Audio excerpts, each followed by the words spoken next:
तो हम tenth Lord का प्लेसमेंट कंपैरिजन कर रहे हैं। जैसे मान लो किसी का टेंथ लॉर्ड किसी भाव में स्थित होता है और किसी दूसरे जातक का जो टेंथ लॉर्ड है किसी अन्य भाव में स्थित होता है, तो दोनों प्लेसमेंट के हिसाब से कौन से रिजल्ट ज़्यादा बेहतर होते हैं, इस हिसाब से अगर हम देखें तो इस वीडियो में हम डिस्कस कर रहे हैं। मान लो किसी का टेंथ लॉर्ड उसके सेकंड हाउस में स्थित है या किसी जातक का टेंथ लॉर्ड फोर्थ हाउस में स्थित है, तो ऐसे में कौन सी प्लेसमेंट आपके लिए ज़्यादा बेहतर है या कौन सी प्लेसमेंट से क्या क्या इफेक्ट्स आपकी लाइफ पर होंगे। तो यहाँ पे सबसे पहले हम लेते हैं, मान लो किसी का टेंथ लॉर्ड उसके लगन चार्ट में ही सेकंड हाउस में चला गया।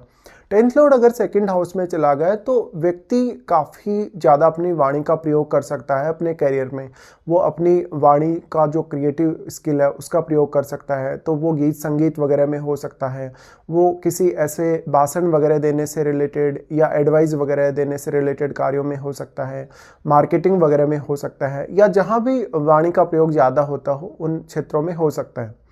अब टेंथ लॉर्ड अगर सेकंड हाउस में चला गया तो ये आपकी जो ज़्यादातर अर्निंग्स है या जो ज़्यादातर आपकी एसेट है वो शुरुआत में आपके अर्निंग जो आपको कैरियर से होगी, अपने जॉब वगैरह से होगी, उसके थ्रू बताता है। लेकिन टेंथ लॉर्ड का आपके सेकंड हाउस में जाना कहीं ना कहीं फैमिली के साथ आपके रिलेशन के मामले में बहुत मैटर करेगा, क्योंकि टेंथ लॉर्ड के सेकंड हाउस में होने से फैमिली के साथ आपके जिस भी प्रकार के रिलेशन होंगे उनका प्रभाव आपके आर्थिक फैसलों पर अवश्य पड़ेगा। इस प्रकार से टेंथ लॉर्ड अगर आपका सेकंड हाउस में चला गया तो जहाँ तक अपने जॉब के बल पे अपने पूरे परिवार को संभाल सकता है, वो अपनी सारी जिम्मेदारियां फैमिली के साथ मिलकर पूरी कर सकता है। यहाँ पे अब आपके लिए सेकंड लॉर्ड काफ़ी इंपॉर्टेंट होगा, क्योंकि ज़्यादातर केसेस में ऐसा हो सकता है कि जो आपका टेंथ लॉर्ड है वो आपके यहाँ सेकंड लॉर्ड के साथ मित्रवत है। ऐसे में मान लो अगर यहाँ टेंथ लॉर्ड वेल प्लेस्ड है सेकंड हाउस में, तो आपके लिए ये स्थिति और भी ज़्यादा बेटर होगी, क्योंकि फिर आप अपने आर्थिक रूप से जो फैमिली के लिए फैसले लेंगे या जो फैमिली पर जो भी आप खर्च करेंगे या जितना भी आप बचाएंगे उसको आप काफ़ी अच्छे से मैनेज कर सकते हो। तो ऐसा व्यक्ति हो सकता है अपने जॉब के माध्यम से बहुत ज़्यादा पैसे वाला बनेगा और वो अपनी जो इन्वेस्टमेंट करेगा पैसे की या कहीं भी कुछ भी वो इन्वेस्ट करेगा, चाहे पैसे के मामले में या किसी अन्य स्थिति के मामले में, तो जातक ज़्यादा धनवान बनता जाएगा धीरे धीरे। बट यहाँ आर्थिक रूप से कुछ उतार चढ़ाव आने के भी चांसेस होंगे। ये इसलिए होगा क्योंकि टेंथ लॉर्ड जो आपका सेकंड हाउस में चला गया वो यहाँ से आपके एट्थ हाउस को प्रभावित कर रहा है, और एट्थ हाउस में कोई भी प्लैनेट है तो वो आपके यहाँ टेंथ लॉर्ड को प्रभावित करेगा जो आपके सेकंड हाउस में बैठा है। इसलिए एट्थ हाउस भी आपके लिए उतना ही इंपॉर्टेंट होगा। और एट्थ हाउस के थ्रू चाहे आपको आपके ज्ञान के माध्यम से पैसा मिल रहा है या एट्थ हाउस के थ्रू आपकी कोई भी इन्वेस्टमेंट से आपको फायदा हो रहा है, दोनों ही तरीके से आप यहाँ पैसा कमा रहे हैं। ऐसे केस में अब एट्थ हाउस रिलेटेड आपका कोई भी प्रोफेशन हो या कोई भी काम हो तो आप उस पर भी विचार कर सकते हैं। अब एट्थ हाउस जुड़ा है आपकी मैरिज से, तो मैरिज होने के बाद जैसा आपका लाइफ होगा, जैसा आपका लाइफ का स्टैंडर्ड होगा या आपकी जैसी लाइफ स्टाइल होगी, उसका बहुत बड़ा इम्पेक्ट आपके कैरियर पर पड़ सकता है।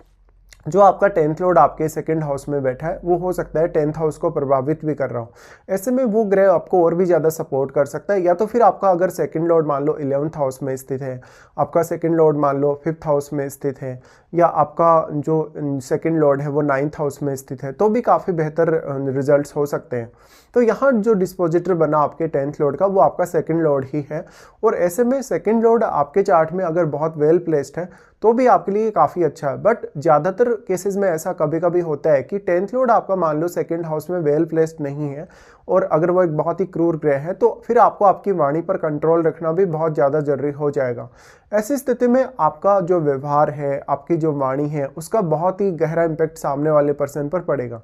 अब जो आपका टेंथ लॉर्ड आपके सेकंड हाउस में चला गया वो आपके चार्ट में कुछ भावों को प्रभावित कर सकता है, जैसे वो आपके फोर्थ हाउस को प्रभावित कर सकता है, फिफ्थ को भी प्रभावित कर सकता है, इवन वो आपके सिक्स्थ हाउस को प्रभावित कर सकता है। एट्थ हाउस को तो वो हर स्थिति में ही प्रभावित करेगा चाहे वो कोई भी प्लैनेट हो, बट एट्थ हाउस में बैठे हुए प्लैनेट का भी काफ़ी इंपॉर्टेंट रोल है अब आपके लिए। इसके साथ साथ आपका टेंथ लॉर्ड जब सेकंड हाउस में बैठा है तो वो किसी भी अन्य ग्रह के साथ अगर बैठा है तो उस ग्रह पर विचार करना आपको काफ़ी जरूरी रहेगा। कभी कभी ऐसा हो सकता है कि आपका टेंथ लॉर्ड आपके सेकंड हाउस में राहु या केतु जैसे ग्रह के साथ बैठा है, तब आपको थोड़ा सावधान होना पड़ेगा, क्योंकि तब आपकी लाइफ में कैरियर वाइज भी काफ़ी उतार चढ़ाव आने के चांसेस होंगे और आपकी आर्थिक स्थिति के हिसाब से भी काफ़ी ज़्यादा उतार चढ़ाव आने के चांसेस होंगे। टेंथ लॉर्ड आपके अगर सेकंड हाउस में चला गया तो वास्तव में आप खान पान पे कितना ज़्यादा खर्च करते हैं, कितना ज़्यादा ऐशो आराम से रहते हैं, या कितनी ज़्यादा आप सिंपल लाइफ जीने को देखते हैं, इसका बहुत गहरा असर आपकी पूरी की पूरी लाइफ पर लॉन्ग टर्म के लिए पड़ेगा। अब मान लेते हैं किसी का 10th लॉर्ड कोई भी प्लैनेट है भले ही, बट ज़्यादातर केसेस में आपका 10th लॉर्ड अगर एक एग्रेसिव प्लैनेट होगा तो वो आपके कैरियर में भी आपको काफ़ी सपोर्ट कर पाएगा, या वो फैमिली की रिक्वायरमेंट के हिसाब से आपको कैरियर में आगे बढ़ाने में मदद कर सकता है। अब हम देखें, मान लो किसी का 10th लॉर्ड जैसे 4th हाउस में चला गया। देखिए 10th लॉर्ड अगर 4th हाउस में चला गया तो व्यक्ति यहाँ अपने करियर के साथ साथ अपने कंफर्ट्स पे बहुत ज़्यादा ध्यान देने वाला हो सकता है। वो अपना काम घर से करने वाला हो सकता है, या तो फिर वो बहुत लंबा ट्रेवल नहीं करना पसंद करेगा कभी भी। उसके लिए उसका मेंटल पीस, उसका जो भौतिक सुख सुविधा है लाइफ में, वो काफ़ी इंपॉर्टेंट हो जाएगी। तो कुछ हद तक इस बात के चांसेस हैं कि 10th लॉर्ड 4th हाउस में होने से ऐसा जातक थोड़ा ज़्यादा खर्चीला भी हो सकता है कभी कभी, या वो अपने कंफर्ट्स के लिए ज़्यादा पैसा खर्च कर सकता है। अब ऐसा व्यक्ति अपने फैमिली से जुड़ गया, अपने परिवार से जुड़ गया, तो ये पारिवारिक रूप से आपके मामलों में काफ़ी संतुलन लाता है जब भी आप अपने कैरियर को देखते हैं और अपने घरेलू जीवन को भी देखते हैं। लेकिन 10th लॉर्ड का जो 2nd हाउस में प्लेसमेंट है वो ज़्यादातर आपको वेल्थी बनाने की तरफ आगे लेके जाता है। लेकिन यहाँ आप वेल्थी नहीं बनते, बल्कि आप उपभोग करते हैं ज़्यादा से ज़्यादा जो भी आप कमाते हैं। ऐसे में देखिए आपकी फैमिली का जो आपका माहौल है, फैमिली में शुरुआत से आपने जन्म लेने के बाद से आपकी फैमिली में कैसा माहौल रहा, किस प्रकार से फैमिली ने आपको सपोर्ट किया, आपकी मदर ने या परिवार के अन्य सदस्यों ने, वो रोल भी उनका काफ़ी ज़्यादा बढ़ जाएगा आपके करियर में। इस हिसाब से देखा जाए तो अब 10th लॉर्ड का 4th हाउस में जाना जातक को थोड़ा कैरियर के लिए ज़्यादा इमोशनल बना देता है, क्योंकि वैसे भी जातक अपने फैमिली रिलेटेड मामलों में ज़्यादा इमोशनल रहेगा ही।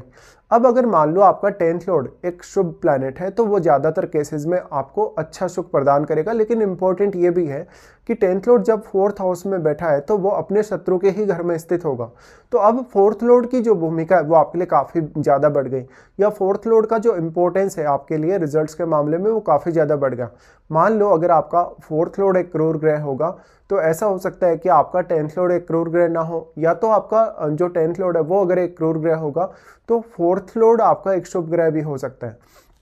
इस हिसाब से फिर यहाँ आपका 10th लॉर्ड के साथ जो बैठा हुआ प्लैनेट है आपके 4th हाउस में, उसका रोल काफ़ी इंपॉर्टेंट हो जाएगा। लेकिन यहाँ इंटरेस्टिंग ये भी है कि जो आपका 10th लॉर्ड आपके 4th हाउस में गया वो आपके 10th हाउस को तो प्रभावित करेगा ही करेगा, वो अपनी पूर्ण रूप से यहाँ दृष्टि डालेगा। इसलिए निश्चित तौर पे वो आपको कैरियर में फिर भी यहाँ सपोर्ट कर रहा है, भले ही वो कैसा भी बैठा है। तो कोई भी प्लैनेट इस प्रकार से अपनी पूर्ण दृष्टि अगर अपने ही भाव पे डाल रहा है तो वो कैरियर के लिए ज़्यादा इंपॉर्टेंट हो जाता है हमारे लिए। अब मान लेते हैं आपका 4th लॉर्ड बहुत ही वेल प्लेस्ड है चार्ट में, और 4th लॉर्ड आपका 11th हाउस में हो, 4th लॉर्ड आपका लगन में हो, 2nd हाउस में हो, या 4th लॉर्ड आपके 9th हाउस में हो, तो भी आपके लिए काफ़ी बेटर प्लेसमेंट साबित हो सकती हैं। इस हिसाब से कहीं ना कहीं आपका अपने घरेलू मामलों से रिलेटेड कोई ना कोई ऐसा कार्य भी हो सकता है जहां पर आप अपने परिवार को एक साइड में सपोर्ट भी कर रहे हैं, दूसरी तरफ आप अपना जॉब या अपना खुद का कैरियर पर भी उतना ही ज़्यादा ध्यान दे रहे हैं। ऐसे केसेस में कभी कभी आपको कैरियर में काफ़ी सारी अपॉर्चुनिटीज़ मिलती हैं और नई नई संभावनाएं आपके अर्निंग के लिए बनती हैं।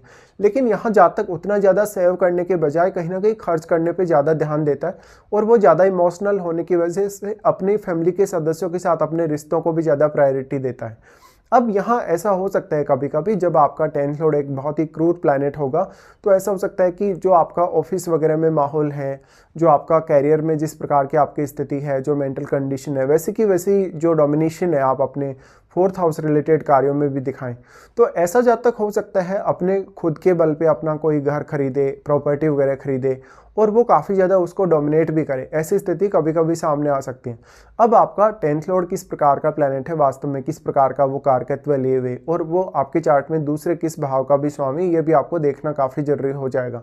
और अब सबसे ज़्यादा इंपॉर्टेंस आपके लिए इसलिए बढ़ गया 10th लॉर्ड का कि 10th लॉर्ड तो भले ही आपका मान लो 2nd हाउस में बैठा है, चाहे आपके 4th हाउस में बैठा है, लेकिन 10th हाउस में क्या कोई प्लैनेट आपके चार्ट में है? 10th हाउस में जो भी प्लैनेट आपके चार्ट में बैठा होगा उसका रोल आपको कभी भी नहीं भूलना चाहिए। अब तो इस केस में देखा जाए ज़्यादातर स्थितियों में 10th लॉर्ड का 4th हाउस में जाना ज़्यादा बेटर साबित हो सकता है अगर प्लैनेट का प्रभाव अच्छा है आपके लिए। लेकिन 10th लॉर्ड का 2nd हाउस में बैठना भी उतना बुरा नहीं है, भले ही आपका जो 10th लॉर्ड है वो 2nd हाउस में बैठ के आपको ज़्यादा जिम्मेदारी दे सकता है, या ज़्यादा कहीं ना कहीं धनवान बना सकता है आपके 10th लॉर्ड के 4th हाउस में होने की तुलना में।